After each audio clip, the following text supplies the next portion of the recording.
The anti-vax furor that has taken over the right, in particular trying to make children a focal point of it, has resulted in a state changing its vaccination policy.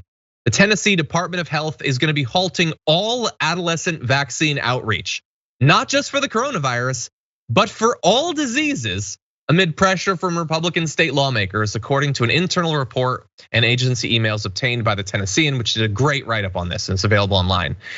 If the health department must issue any information about vaccines, that internal report says, staff are instructed to strip the agency logo off the document. So don't try to help these kids, whether it's about COVID or about literally anything. But if like you have to, just make sure that people don't know that it's us. Don't make sure that they don't know it's an official, reputable place like the Tennessee Department of Health. Because even though those identifications might make people feel more confident in the medical advice that we're providing, it could lead to like awkward political pressure for us, and we want to avoid that. The health department is also going to be stopping all COVID-19 vaccine events on school property, despite holding at least one such event this month. Additionally, the health department will take steps to ensure it no longer sends postcards or other notices reminding teenagers to get their second dose of the coronavirus vaccines.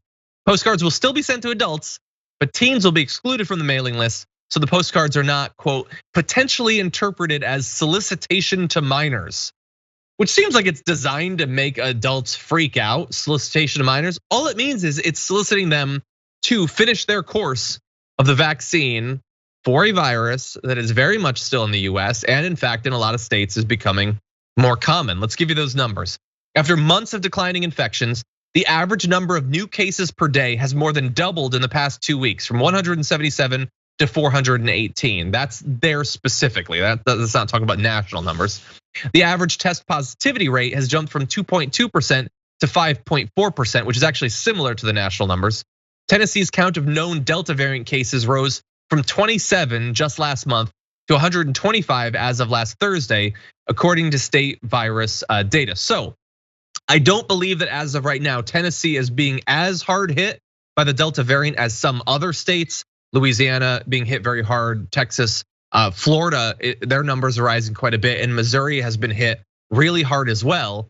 But as we're entering into what could be a new wave driven by the Delta variant, Tennessee is saying that at least when it comes to kids, we're gonna be backing off, and we're gonna be doing it for all the wrong reasons. This is not a result of the CDC saying that we need to save our doses of the vaccine for more vulnerable people, or we can't give it to the kids, we gotta ship it abroad to all these countries that desperately need it. They're just saying, no, our politicians are freaking out about it, and so we're throwing up our hands and we're not gonna be involved anymore. And look at the collateral damage that comes from that, not just from the kids that will get sick and die from COVID, but also they're now scared off on encouraging vaccination for everything.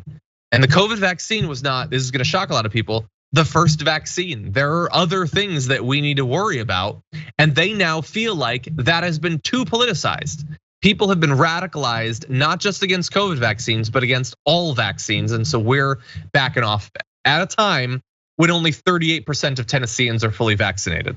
And it might take them months and months to hit 50%, which even by itself would be far below the numbers that the CDC wants to see to achieve something like herd immunity. And so I've been wondering in the background of this, how Tucker Carlson and the right losing it over vaccines, what the spillover is gonna be into other forms of vaccination. And I don't know for sure, and I don't have the numbers, but it seems like a safe bet that you're gonna have millions and millions of Americans turning against vaccination for all sorts of other things, measles, whatever. And that is going to have knock-on effects for literally years of needless suffering, extended illness, and death. And a lot of it is going to be coming to kids, because they're the kids that, when you're born, you get your vaccination. They're being born in a time when unfortunately politics has intervened, and not in the way that the right is saying it.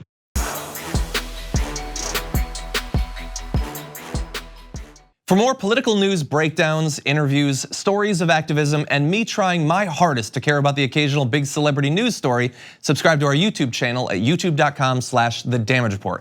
And you can ring the bell wherever it is so you don't miss anything.